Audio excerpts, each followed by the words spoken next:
do that. Okay, I think let's start our journey today with the go-to-market strategy. So let me introduce myself. I'm chemical engineer by origin from BITS Pilani, and then I did my MBA in strategy and finance. So currently I'm into consulting industry. I come across a few startups over last 10 years, I would say. And basically, I started perceiving as a marketeer right from my MBA journey as an education. I would give you kind of a snippet I learned when I went to Glasgow, and the dean address was there, and how we can market the things around. This could be an example to open up the thinking.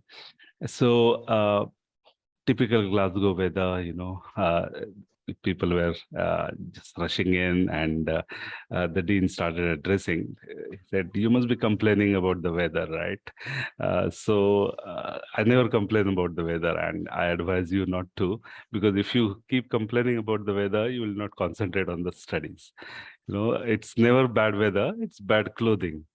So that struck a chord with many of us in the cohort, and we kind of deliberated on it even in the evening, how a dean can raise a profile about the region or the city itself, and not just the university, by making a comment that it's not about what you see directly. Yeah, it's about how you are seen in the world. Yeah, so that's important.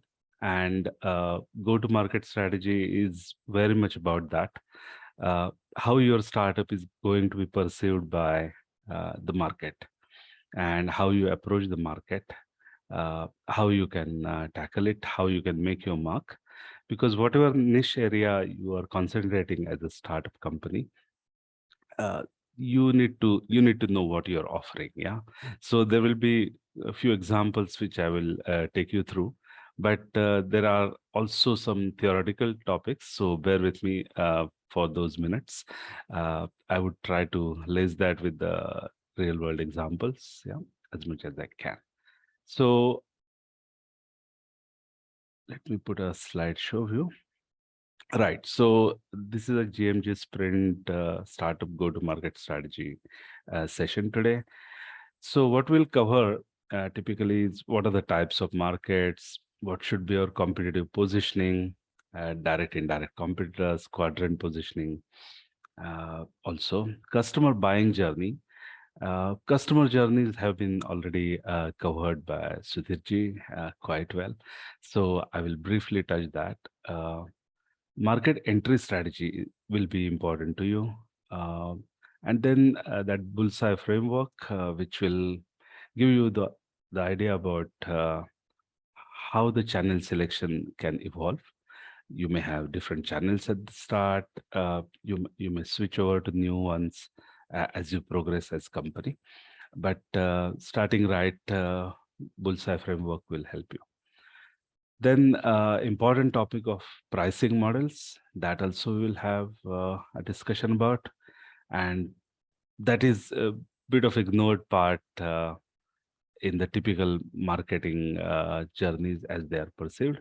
But there is a way to tackle that. There is a way uh, to do the right pricing, because remember, right pricing is right marketing as well. You're giving messages when you price your product or service. So be aware of that, and few takeaways at the end. So this is so important that basically what you try to do in the startup as against the regular conventional businesses is basically a startup idea should be all about creating that uncontested market space and making the competition irrelevant. What we mean by that, you can't really make it irrelevant at the start, but as your idea progresses and idea gets validated, and you also reposition yourself, pivot yourself. The aim is to have an uncontested market space. So your product should be unique if you are going to reach the masses or even the uh, business to business ideas.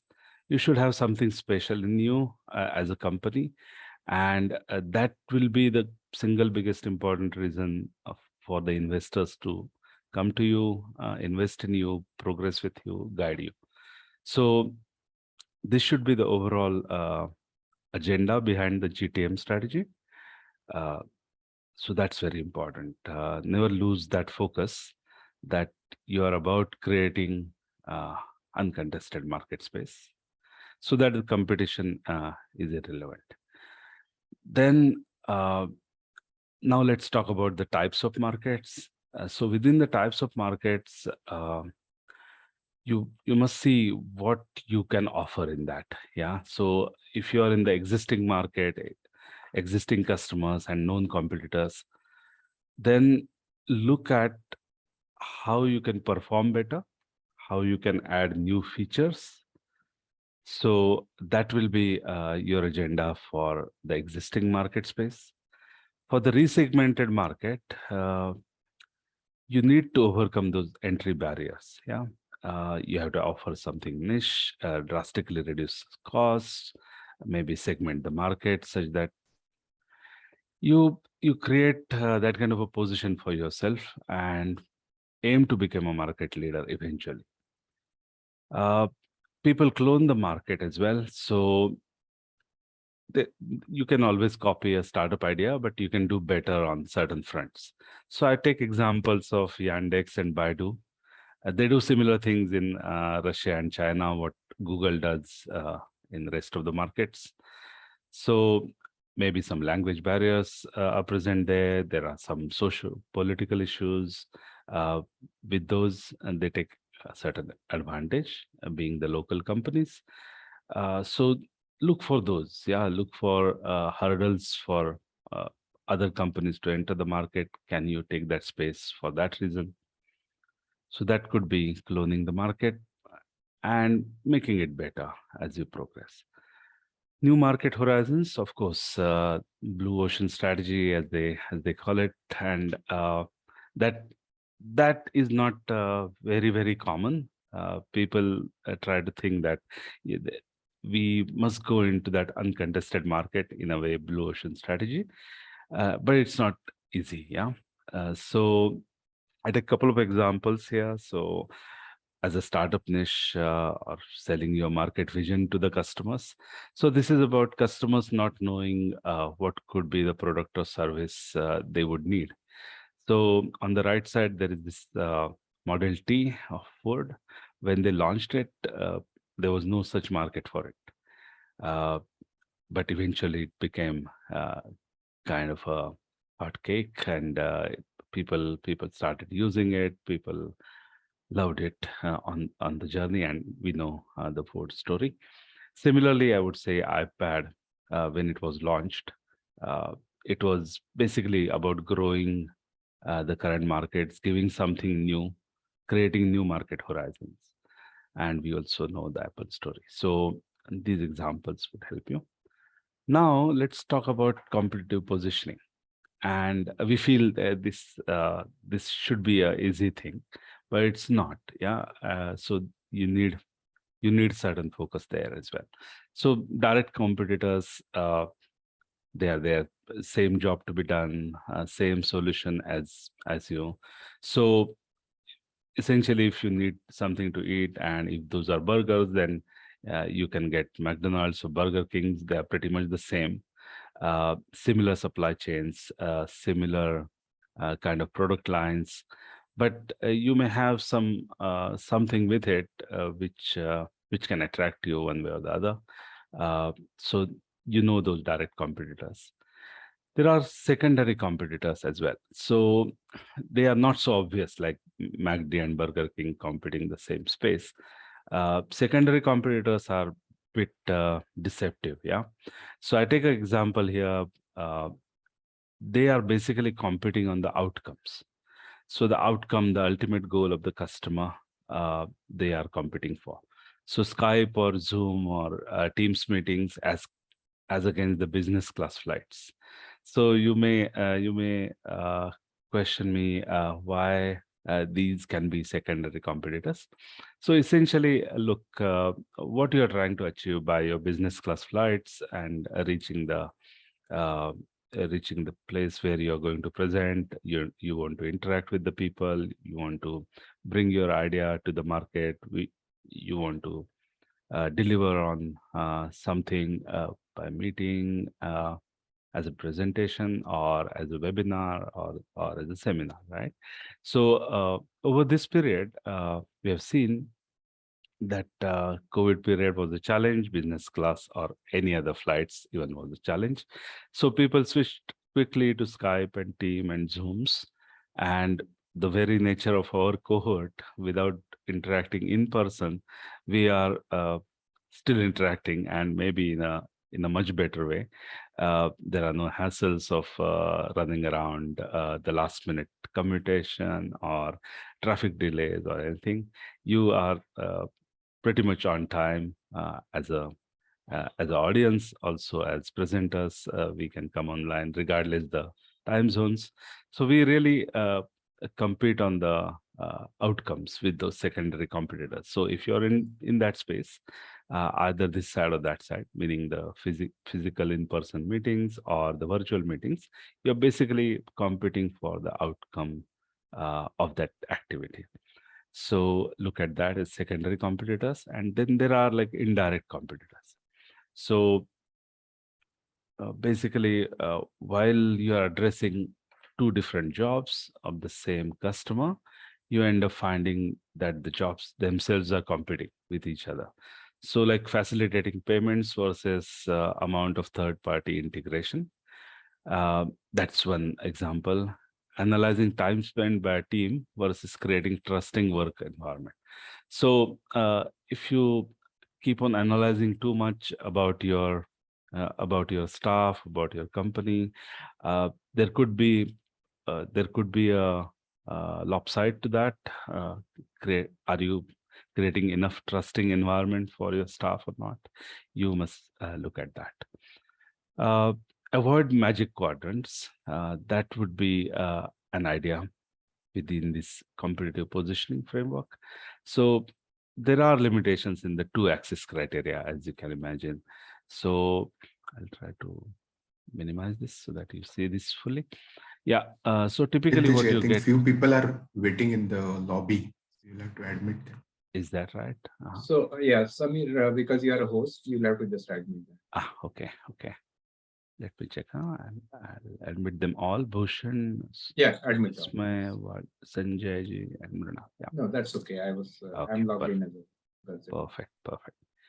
Okay, thank you. All right. So typically in our marketing studies, we know that we have to position ourselves. We have to see we are most convenient, less expensive type, best quadrants, and all that. But the question here for the startup companies is, if you can't really differentiate, you will have no real sales. Yeah. So a customer may wonder that why you're putting up like this. Are these the only two factors across which you're positioning yourself? So there is a better way to position yourself, and uh, yeah, you can do the matrix type of positioning. So the competition slide, which you will certainly have in your final pitch on the demo day, you would be trying to position yourself on the grid. So it gives you not two reasons to position or two axes. Uh, it would have 4, 5, 6 different criterias on which you can basically exhibit that you're better than the competition. Here, this is only an example. It may not be the real time ticks, but If you are Google and if you're competing with Bing or Baidu or Yahoo or Yandex, you must be able to show how you're better than them. And a small tip there would be, don't cross what your competition doesn't do. It clutters the presentation. So just do the tick marks wherever they are applicable. So take this slide just for that reason. Uh, so basically, the key benefits you can always showcase. There is this notion of thought that five forces framework by uh, Harvard professor Dr. Michael Porter uh, gives you those positioning and those pulls and pushes of the market. Uh, if you're looking at the industry and if you are positioning within that industry, then certainly use five forces model. But for a company specific positioning, it's better for most of the startup companies to stay away from those five forces type of model, because particularly it is backward looking, and startups are the new ideas which are coming in the market, and you are seeing what could be in the market in future. So because the five forces model is backward looking, it can create some blind spots. Yeah. So try to avoid that. Briefly, in the customer journeys, in the B2C first, and then we'll talk about B2B. Uh, Essentially, you can start with the awareness campaigns, covering radio, word of mouth, online ads, emails. Uh, then you can move into consideration mode. This is the journey your customer or consumer will have. So awareness, consideration, purchase, retention, and advocacy. What you really want is advocacy. Yeah, your customers basically looking at your product, appreciating that in the market, and creating kind of new market for you. So in that journey, in the second mode, once you're in the consideration mode, you can look at social ads, reviews, blogs, media presence, direct emailing, all those kind of ways to market your product or service. When you take the customer in the purchase mode, you must have a presence in the e-commerce space, kind of online stores and your website, so that they can always check and check the details of your service and product. Then you can think about community forums, then knowledge base kind of communities, so that you can retain your customers. And then advocacy space will be basically promotion, blogs, social networks, newsletters, all that. Customer buying journey, B2B, is bit different. So steps in B2B buyer's journey are quite different in a way that you need to understand a big picture. Remember that 80-20 famous rule. The real customers, basically the 80% of your business may come from 20 or lesser percentage of customers. If you're not into mass marketing, reimagine that experience the buyer will get from your product or service. Put yourself in those shoes of consumers or customers. Not easy, but one must try. So go for B2B hunt with an understanding that your business customer may not be even aware of what he really wants and what is their real problem. Awareness to informational journey is quite important. It could be long, so you need to have patience and you need to try to help them. Once they come into consideration stage, your job is kind of half done. Yeah. So provide real cost benefits idea. They start buying and using the product or service. They would give you your feelings if you're asking right questions at every step going forward. And remember this, you promise something which you can deliver, and maybe you can even deliver extra than what you promised. So that brings customers delight, and that can give you testimonials, referrals, things like that.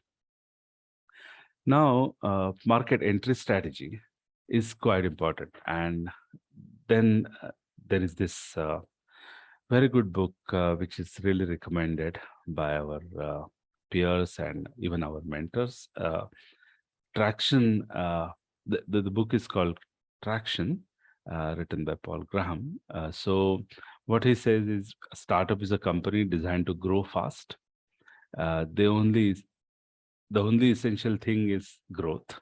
Everything else we create with startups follows from the growth. If you're not growing, basically the startup idea would fail. Yeah. So traction is growth. The pursuit of traction is what defines a startup. So you need to create that traction, and you need to keep on adapting these right channels for the traction, for the market entry. So there are like 19 channel framework and this book gives. So I'll briefly touch on that, maybe 6 ideas in a screen. So first channel could be viral marketing, public relations, unconventional PR. And I've given some examples here. So in the viral marketing space, you can say Twitter, Dropbox, Facebook, public relations, Virgin, American Apparel, those kind of companies come into. Unconventional PR is something like do stunts and treat your customers outrageously well, and word will spread on its own. So that's unconventional PR. Search engine marketing, we all know, GecoArchives.com. Social and display ads, offline ads.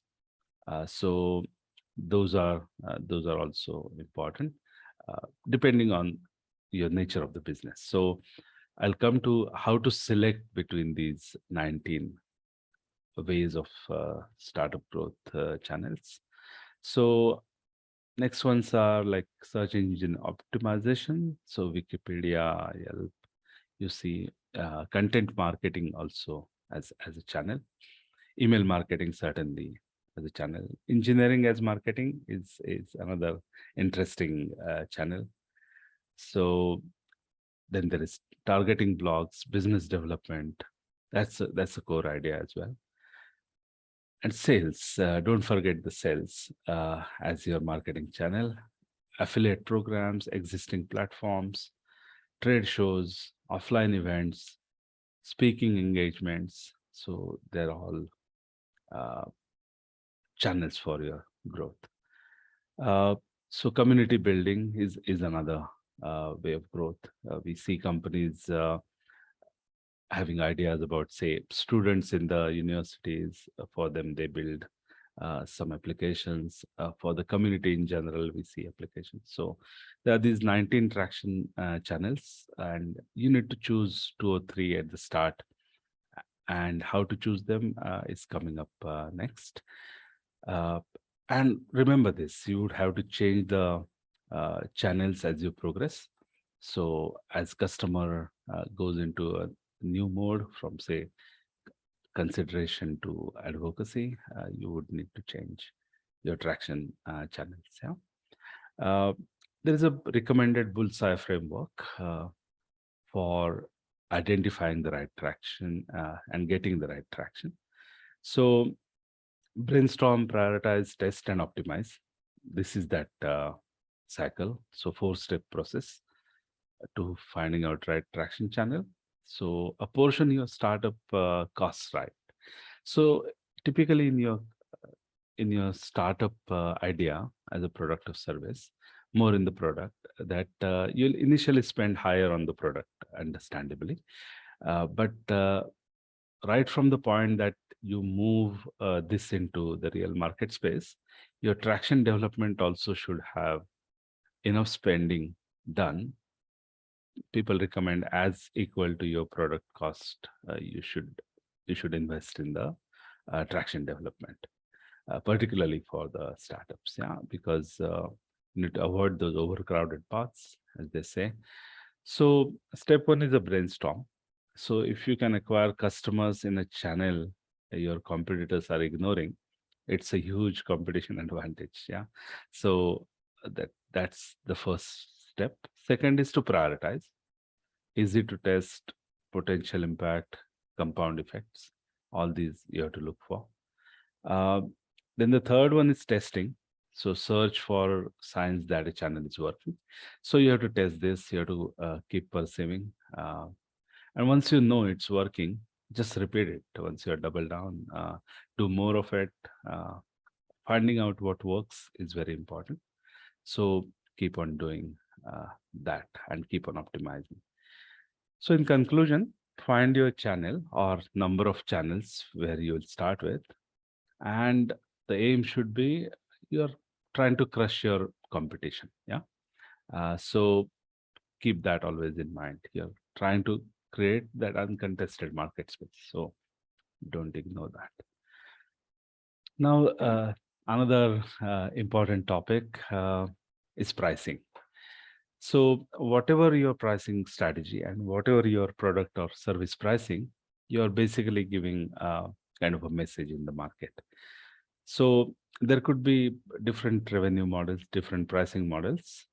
So maximization of revenue growth is important. So I have put up a picture here of Steve Jobs intentionally, and we all know him as product genius, design, build, quality, product. That is what he was all after. But at the same time, when I look at him as a marketer, and when it comes to pricing models and pricing strategy, uh, your pricing strategy should be explicit and decide which strategy to pursue. That is what he used to say. So basically, I call him pricing genius as well, because even after 10 years, uh, while he's not around as Apple CEO, we see still the newer versions are offered at the higher prices. The same versions, when they become old next year, they are offered at different prices. So you know how the Apple pricing is going to be for their products. Uh, Maybe the numbers may change 5-10% here or there, but in general you will get the latest version at certain price range. Once you have the higher memory capacity or the RAM uh, or their features, it goes up and down, but there are layers, and you also know that 3, 4, 5 years down the line the product is going to be taken off the market. So accordingly the pricing will continue happening. So that has been very successful. So look at Steve Jobs as also a pricing genius, I would say. So going into the pricing models, the maximization of revenue growth, no clear differences. When you have no clear differences in the customer segments, similar willingness to pay by the customers, and optimal short-term and long-term prices are similar, then you have to look for the revenue growth. With the revenue growth, basically, if your product is for the masses, then look at that, how you can create revenue growth. If you're in the existing market space, then think about penetration of the market share. So start with the lowest possible price, bottoms up strategy. What is your inherent cost of the product or service, and how you can offer at the lower premium, at the lower margin for you, and better price for the customer. Minimize adoption friction. So there's always a friction with the customer when they adapt to new things. Develop broad adoption over time. Yeah, so that's about penetration idea for the pricing. And the other idea is profit maximization, skimming, as they call it. So start with the high price, systematically broaden the product, lower the price for earlier versions. So this is about Apple type product and market. Uh, so product as well as pricing genius, as I've said. So poll your team. Pricing fundamentals are basically, many a times the startup companies, they don't have perceived what their staff is also feeling. Yeah, forget the market. We don't talk enough with our people. as a startup company. So certainly do polling internally, and what could be the good ideas for the revenue generation, volume growth, stepping up market share, sustainable profit generation. On all those, talk to your sales, marketing, production, engineering, and R&D, all these teams, and do survey them quite regularly. This is important because they are in the market. Few people are into research, some are into the production lines, but they all can contribute to your pricing fundamentals. So in conclusion, marketability, it is knowing that which business you are really in. So there goes an example about Rolex CEO, as it is documented in a book. I can always quote it. So Andre was a CEO in 80s, I guess, and he was meeting one of the investor at a coffee shop. The investor asks him, how is the watch watch market is going? He simply answered, I have no idea. So this was an amazing answer. So he was amused. The investor, am I talking to the right person? Is it going to be the right investing strategy for him moving into his funds into Rolex? So he asked again, are you really saying that you don't know the watch market, how it is growing or how is the future? He said, yes, I'm not really into watch market. I'm into the luxury space. And the luxury space is growing as much as you can imagine. So this was important. And Rolex, if you see them, they are more like ornaments or jewelry than just the timekeeping. Yeah. So that's important. Which market you're in? What is your real value add for the customer? Uh, Many traditional businesses have reasonable time on their side, but startups doesn't. So strategic timing is like life-saving gadget, I've said here. So customers don't experience your product and service in vacuum. So this is important feature as well as a conclusion for your GTM. So they are always looking at your competitors, and they may not be the real competitors or not exactly offering the same service, but they are also not thinking about your product or service in a vacuum. So that's important. GTM focus should be to make your alternative less and less attractive as you grow. And if you can hit it right at the start, you can really crush it eventually. Yeah. Don't ignore indirect competition. So the examples I have taken earlier. And look for blue ocean, which you can create. And so that you can position yourself better and spend as much as on traction as on your product or service.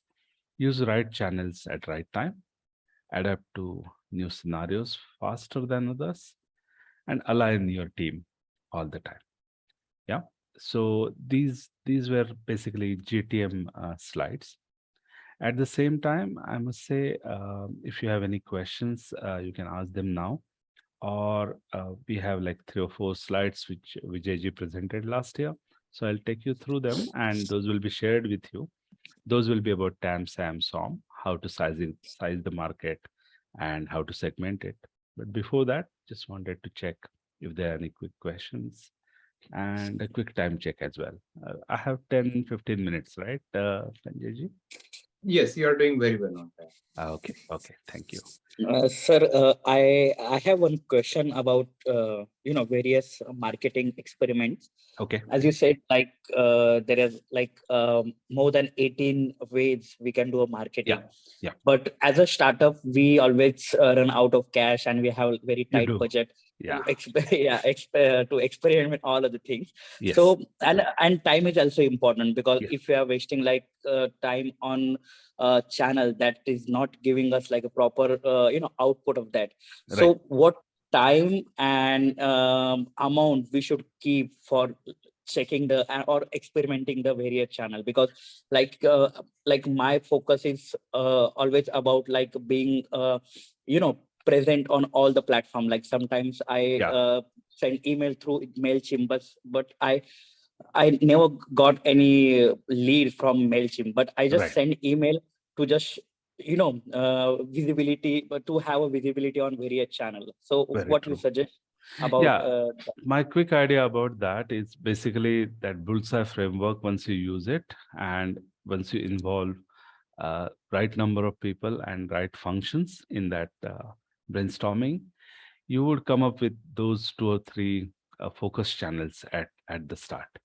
And then as you move forward, you should not use 19 channels at the same time. That's for sure. Yeah.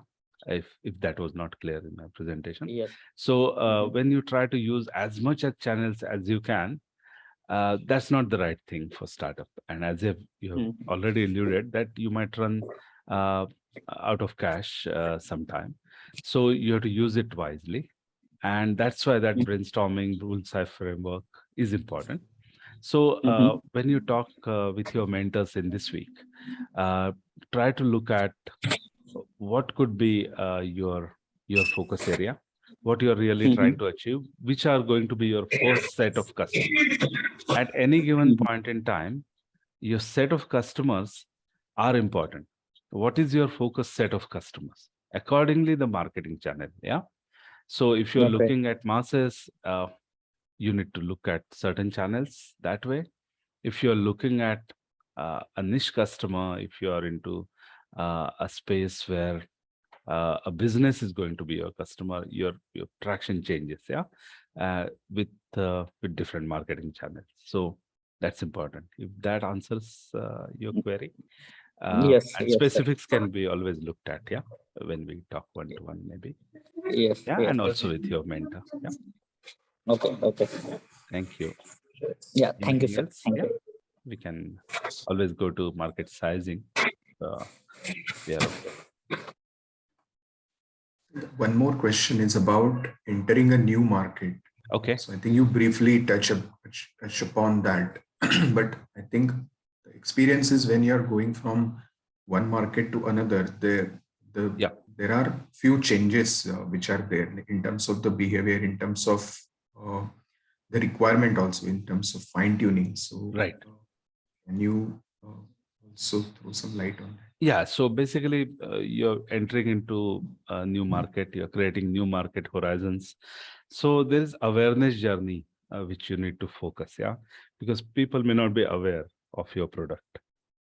If you recall, when the iPods came in, if you recall when iPhones were launched, there was a big focus from Apple on awareness, yeah.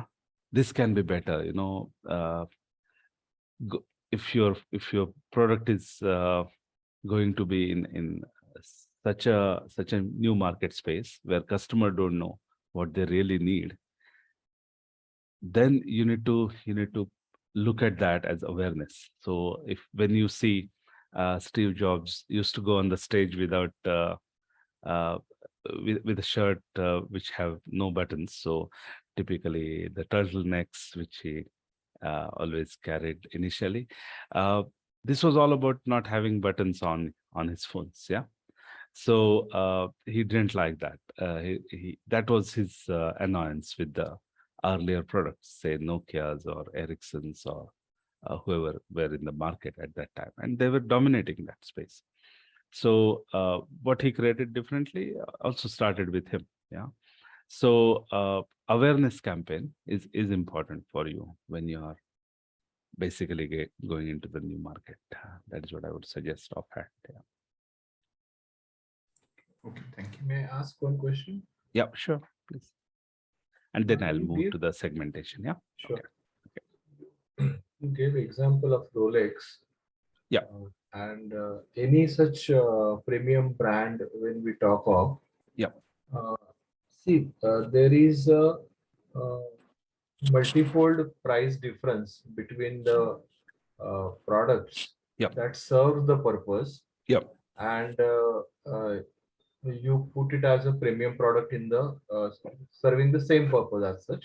Right. And your value addition is like the watch giving you feel of even an ornament and pride. Yes. Okay, so that is the additional thing you are doing with the serving purpose of showing the time. Yes. Now, when the prices are put very high, obviously the other way of that is you are reducing the class that will respond to your products. Right. Okay, Right. having not that capacity to buy those products at that price for the given purpose, Yeah. and not able to afford the luxury what you are offering additionally. Right. Now, when you try to compare the total business generation, the revenue generation, Yeah. as compared to those who are not giving the luxury factors or the extra value addition or the pride factor, but serving your purpose. Yeah. And how these prime companies or the big brands do higher business even though the customer base is reduced to a greater extent. Right. I So hope I am clear in the question. yeah, very, very, very okay. I think I've heard you right, that how this luxury market space always grows, you know. So that is what you're after, right? So basically, these customers uh, and whoever is into that luxury business. So if you look at, say, even the same watch space, you know, you have Hublots and Swatch in same made in the same country, and they're all Swiss made, but they have different pricing strategy, right? So when you're talking about low cost functional product or service, then you must talk about the larger market share. Yeah. And when you talk about the luxury, that means you are bringing a niche. When you have Rolex with you as your product, your competition is not Swatch or Titan. Yeah, the lower versions of Titan. Titan also has a wide range, but maybe a Swatch is a good example. They have a pretty basic watches. Now, when you bring that watch business and combine that with the Apple or Samsung gears, they also talk about even your health parameters and few other things, you know. So accordingly, the pricing has to be different, right? Because if somebody is going to go for a medical check and do uh, do their checks and spend on it, not only on the price but also on the time, and versus having a gadget on your wrist all the time, is it's always different, right? So customer is ready to pay for that addition, pay for that innovation, pay for that luxury. So that market is always going to be there, and that's why I've started saying that on that pricing slide, that pricing is your message to the market. So if your Rolex, if your price is going to be too low, you're not perceived as a luxury product, first of all, however great you may be. Yeah. So pricing also gives a message, and also you are investing that in your product, right? Because your build quality is going to be different. Even your belt will be different for that watch, right? So not just the movement, not just the materials you use within the dial, but even the belt. Yeah. So you're investing that, and that's why you're expecting bigger price for that. Yeah. Uh, if I'm clear with that, I think Yeah, we can move sure. forward. Yeah. Thank you, sir. Any follow up quickly on that? You're okay. Yeah. I'm okay. So there is basically for at different pricing ranges, there is always different market segment, and that's a good segue, I think, into the next part. This is basically Vijay's presentation. So what I'll take you through is quickly, maybe in 10 minutes. And also, I would strongly recommend that he has one Innovation Academy webinar done sometime in 2020. It is there in the YouTube. I can put maybe a link to that presentation. It's a video presentation. So you can look at that, and this is all described in detail. Not only the market segmentation, it also has that idea validation concepts also.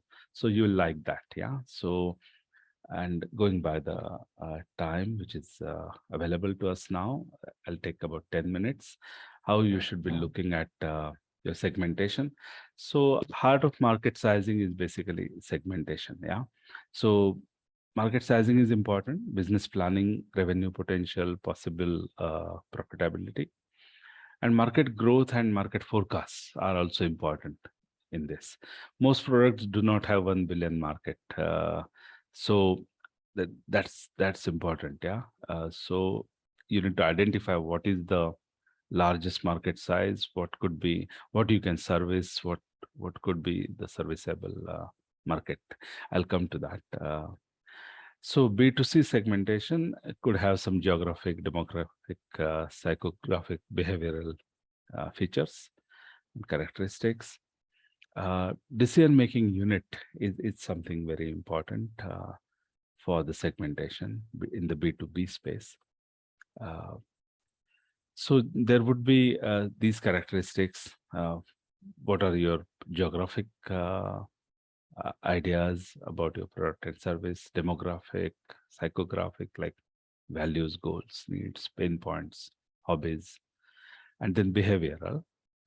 Requirements for effective segmentations are these: measurable, accessible, substantial, differential, and actionable. And basically that depends on the size, purchasing power. Segments can be effectively reached and serviced. They should be accessible. Segments are large or profitable enough to serve, things like that. Yeah. And segments must respond differently to different marketing mix. Then this is differential. And effective programs can be designed to attract and serve the segments. Yeah. So that's actionable. So step one for the segmentation is basically brainstorm all the market opportunities of your idea, identify potential industries, and go through and subdivide and list different tasks done by each category, group similar subcategories. Examples could be improve education with technology, people like Baidu's and Akash and others. Who are the real end users? They are not just the students. They are also parents, administrators, teachers. They are your customers and they are your end users. So look at that. Are the end users are from primary, secondary, graduate schools, private tuitions? So you should look at what you are offering. Are you offering only for the engineering colleges? Are you offering only for the secondary schools, for example? So accordingly, your segmentation will be different.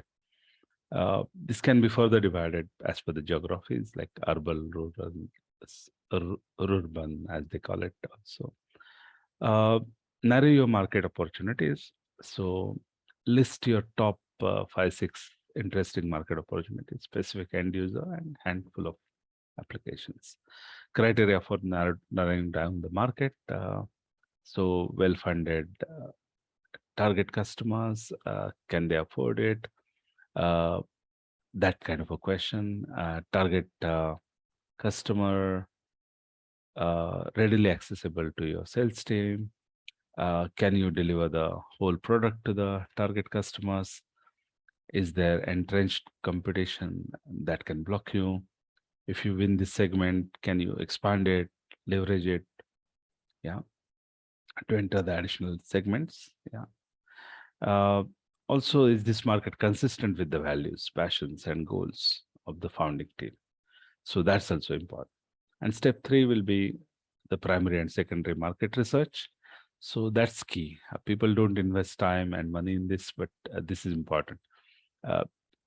The biggest thing we must keep in mind is creating something which is required by the customer is very, very important thing, because this is the biggest lacuna of many companies. They create something great, but there is no market for it. Yeah. So there's no idea which can sell if there is no requirement in the market. Yeah.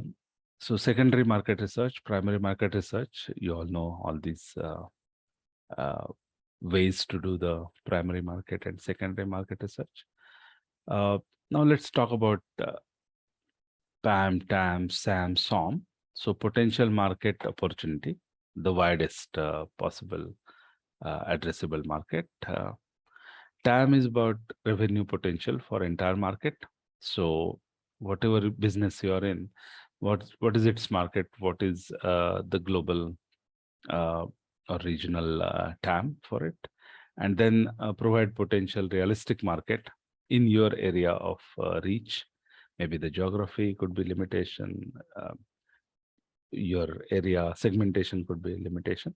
So that's SAM, serviceable addressable market, segment addressable market. That's SAM.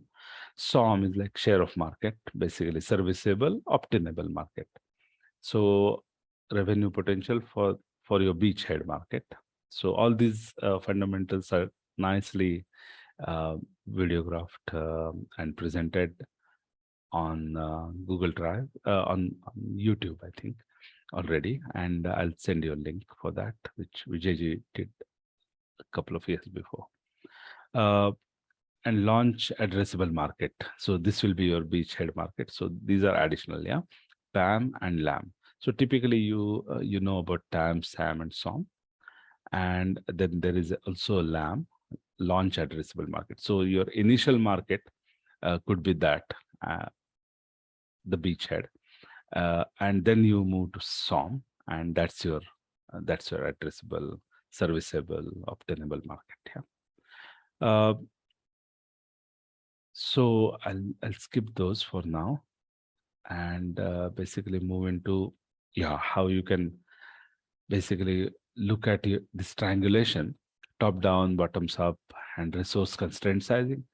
So this is about identifying your market, and the critical factor is you do top down, identify, and also make it conservative by doing the bottoms up, and the reality would be somewhere in the middle. Yeah, so that's the idea. So top down approach, typically for an existing market, you start with that, begin the highest level of aggregation, and then come down and leads to the high, come up and leads to a higher TAM. Whereas in the bottoms up, you create kind of a conservative TAM. Yeah. And as I've said, the reality for your TAM would be somewhere in the middle of these two approaches. Bootstrappers don't build top-down models for them. Basically, that top-down is belly up. Yeah. So that's guys Kawasaki.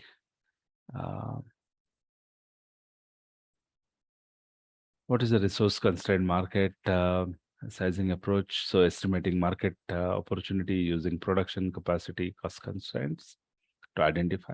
So it starts with this. Can bring on board 5 salespeople with budget this year. Each salesperson can make 10 phone calls, get through to prospect 3 weeks of vacation per employee, 25% attempts. So all this arithmetic has to be done.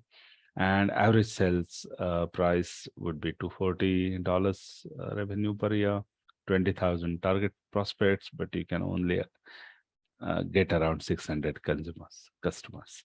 So this is the market sizing approach to identify TAM, SAM, and SOM. That will be the exercise also for this week. In the SaaS-based model, Vijayji earlier took examples of those garages and how you can pivot it. So have a look at that in the idea validation. Yeah.